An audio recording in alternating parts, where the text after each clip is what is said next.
Buonasera e benvenuti nella mia cucina.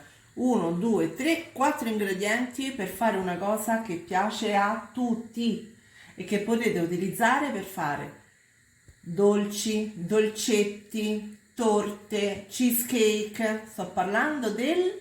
Ma voi intanto iscrivetevi al nostro canale, mettete un bel like a questa ricetta e per favore condividetela con i vostri amici. Grazie. Caramello salato. Facile e veloce la mia ricetta perlomeno, poi gli altri magari lo fanno più elaborato, però vi posso assicurare che questa è strepitosa. Abbiamo bisogno di 225 g di zucchero, 84 g di burro, 125 g di panna e mezzo cucchiaino di sale da caffè di sale. Andiamo immediatamente ai fornelli. Come primo step, in un pentolino a bordi alti, mi raccomando è importante, scusate, mettete lo zucchero, fiamma medio-alta e facciamo questo ogni tanto, ok? Non mescolatelo, d'accordo? Se no si formeranno dei grumi. Quindi non appena è sciolto lo zucchero ci rivediamo qui. Allora, come vedete è bello sciolto, non ci sono grumi. A questo punto che facciamo? Andiamo a mettere il burro. Ecco perché vi dicevo i bordi alti, perché frigge.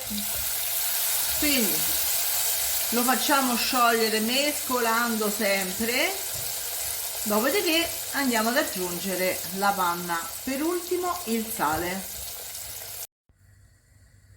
Ok, ho aggiunto la panna, adesso faccio cuocere mescolando sempre, mi raccomando, per qualche minuto, poi andrò ad aggiungere il sale come vi dicevo prima.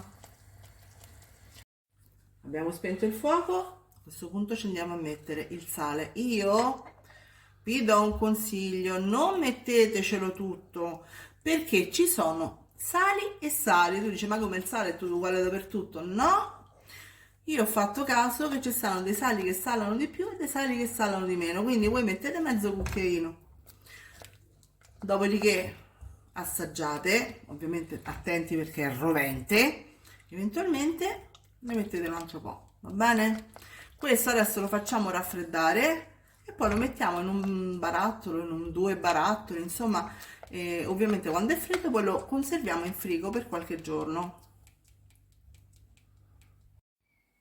Eccolo qua, lo sto versando nel barattolino e poi lo possiamo far raffreddare e poi eventualmente mettere in frigo. Mi raccomando, chiusura ermetica, questo si mantiene anche più di un mese, però a me servirà per fare una torta.